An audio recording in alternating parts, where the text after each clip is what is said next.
propos de la Syrie et de l'Iran.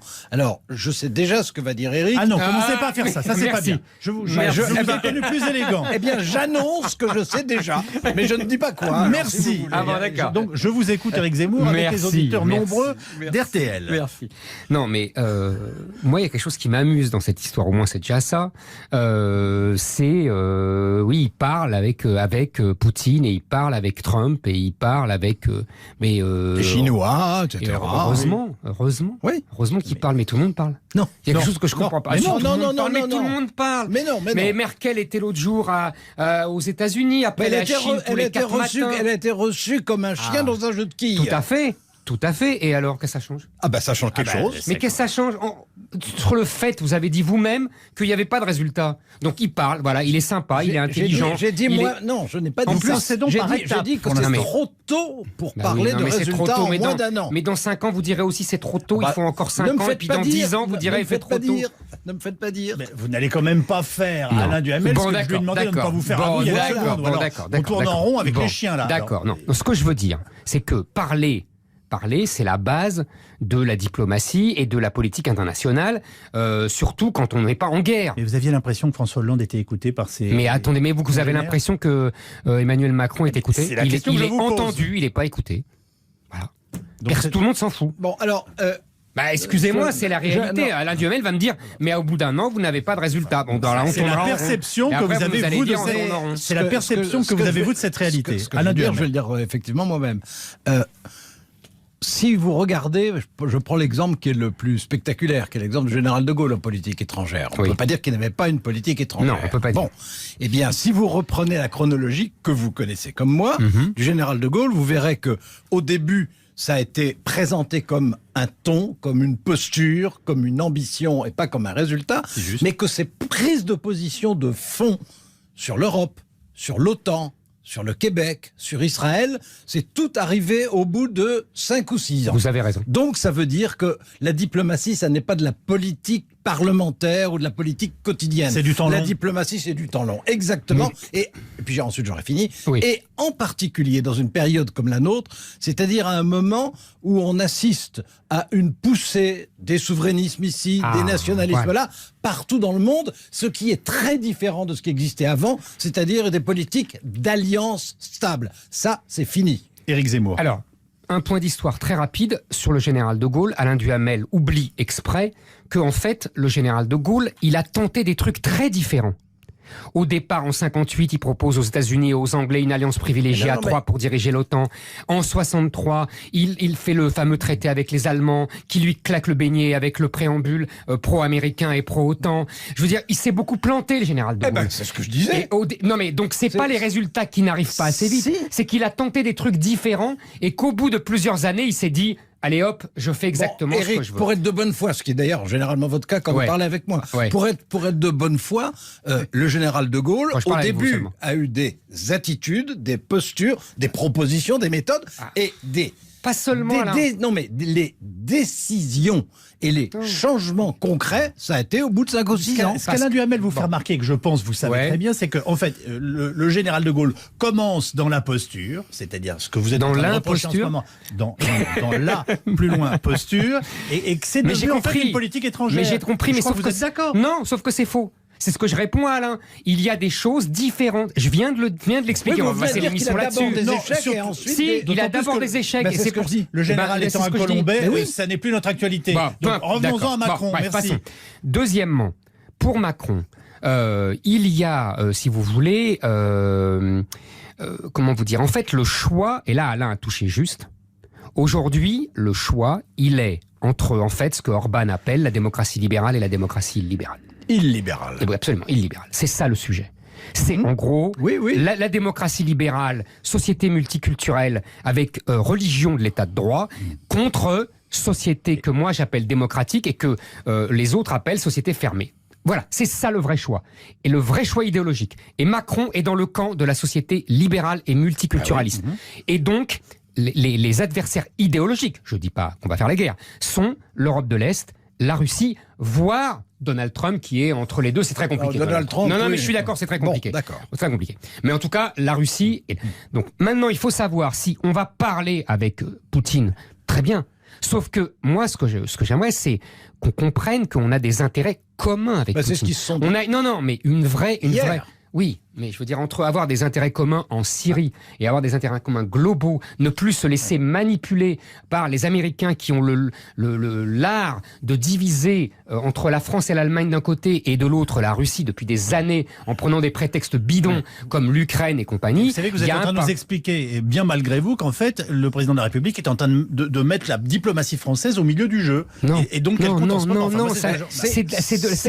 c'est justement, c'est marrant, vous confondez la forme et le fond. Et c'est pas parce qu'on parle avec Poutine qu'on est conscient de ce que je viens de dire. En matière de diplomatie, si on commence pas par se parler, je vois pas ce qu'on fait. Il se trouve qu'ils se sont parlé plus de 2 heures en tête-à-tête, avec leurs interprètes. Mais Sarkozy aussi parlait avec Poutine, arrêtez Est-ce que je peux terminer ma phrase? Mais non, mais parce que... Mais vous savez pas ce que je veux dire? Alors, vous avez raison de pas être d'accord avec moi, mais attendez de savoir pourquoi. Bon, ils se sont parlé hier, et l'un comme l'autre, ce qui était intéressant d'ailleurs, on ne connaît pas encore le contenu, mais de ce qui en est sorti, de ce qu'ils ont dit eux-mêmes d'ailleurs, ce qui est intéressant, c'est que l'un et l'autre disent que malgré leur divergence sur énormément de sujets, ils ont un intérêt commun à discuter et à voir comment avancer sur d'autres sujets, dont un qui est évidemment très important et qui est le traité nucléaire iranien. Et il se trouve que là-dessus, ils ont non pas une identité de point de vue, mais qu'ils ont des convergences de position. Et moi, je trouve que pour essayer de juger ce qui est quand même encore aujourd'hui l'ébauche d'une diplomatie française, je pense que il faut essayer de voir ce que sont les objectifs réels, parce que c'est à ça qu'on pourra le juger. Comme moi, je suis de bonne foi, je sais que, par exemple, parmi les objectifs réels, il y a évidemment une relance de l'Europe, et que pour l'instant, tout est en place pour qu'elle ne se produise pas. Mais voilà, c'est exactement ce que et donc vous concluez. C'est exactement ce que j'allais vous dire. Mon camarade Nolo a une très jolie formule. Il dit, il a appris à comment on disait non dans toutes les langues. Madame Merkel lui a dit non, nein, sur la réforme de l'euro et de l'Europe. Trump lui a dit non sur l'Iran et compagnie. Et c'est pareil, Poutine va lui dire niet. C'est pas ce qu'il a dit hier. Mais ça va être la même chose, parce que de toute façon, Poutine se fout de la France dans l'affaire syrienne. Il s'en fout complètement, puisque c'est lui qui tient les rênes. Et même l'Iran. Et en chinois, comment on dit non? L'Iran. Il paraît que c'est avec les Chinois que ça s'est passé le plus mal. Ah bah. Parce qu'il n'a pas compris qu'on lui avait dit non. On va en rester là, mais en tout cas, vous étiez très intéressant sur la diplomatie du président de la République, et on notera cette phrase définitivement proverbiale. Vous avez raison de ne pas être d'accord avec moi, mais attendez de savoir pourquoi. Elle est signée Alain Duhamel, s'adressant à Éric Zemmour. Je les remercie donc l'un et l'autre d'être venus commenter cette actualité avec nous. 8h19, on n'est pas forcément d'accord ce matin avec Éric Zemmour. Bonjour Éric. Bonjour. La décision du président Trump de déchirer, comme il l'avait promis d'ailleurs, l'accord nucléaire avec l'Iran fait réagir dans le monde entier. Comment analysez-vous ce geste qui scandalise? C'est le syndrome coréen. Trump entend brutaliser l'Iran comme il a brutalisé la Corée du Nord, en espérant que les mollahs iraniens prennent peur, comme le Rocketman coréen qui s'était précipité pour serrer la main de son voisin du Sud. Mais l'Iran n'est pas la Corée du Nord. La Corée affichait fièrement sa force nucléaire, toute neuve, alors que l'Iran fait mine d'y avoir renoncé. Surtout, la Corée a comme seul ami la Chine, qui la soutient comme la corde soutient le pendu. En revanche, l'Iran fait partie d'un réseau d'alliances solides. En fait, la situation de la Corée rappelle plutôt la guerre froide, tandis que celle de l'Iran évoque irrésistiblement les prémices de la guerre de 14-18.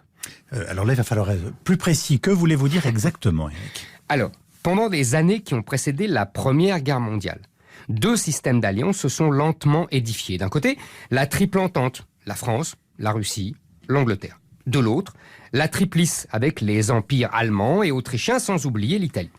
Ces 2 coalitions étaient comme 2 trains lancés l'un contre l'autre à toute vitesse et qui ont fini par se percuter. Nous avons une situation tout à fait comparable au Moyen-Orient. D'un côté, l'Iran, la Russie et le Hezbollah. De l'autre, une alliance inédite et encore en partie non avouée entre les États-Unis, Israël et l'Arabie saoudite. Ce trio est soudé par un ennemi commun, l'Iran. Comme l'Allemagne jadis était le cœur de toutes les détestations de la triple entente. Chacun a des griefs différents, mais tous craignent la montée en puissance de l'Iran dans la région. En vérité, la guerre a déjà commencé. L'Arabie saoudite bombarde le Yémen depuis des mois avec des pilotes entraînés par les Israéliens parce qu'elle accuse ce pays d'être sous influence iranienne. Mardi dernier, les Israéliens ont attaqué sur le territoire syrien des bases de missiles qu'elle accuse les Iraniens d'avoir déployées pour viser Israël. Chacun est persuadé qu'il saura maîtriser la situation. Benjamin Netanyahou passe sa vie au téléphone avec Vladimir Poutine pour savoir où il peut frapper sans toucher les soldats russes et pour le supplier d'arrêter la progression des implantations militaires iraniennes à sa frontière du Golan. Mais à la veille de 14 aussi, les Allemands et les Anglais n'avaient jamais cessé de se parler. Leurs rois étaient cousins et leurs liens commerciaux étaient trop importants, disait-on, pour qu'ils s'affrontent militairement. Les Israéliens assurent qu'ils ne veulent pas se battre contre les Iraniens, mais qu'en revanche, ils profiteront de la première occasion pour écraser le Hezbollah et le Liban avec.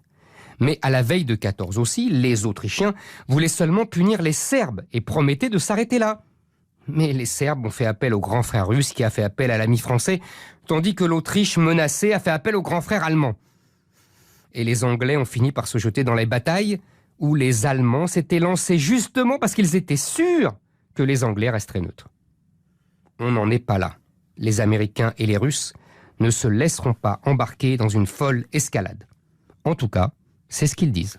Éric Zemmour.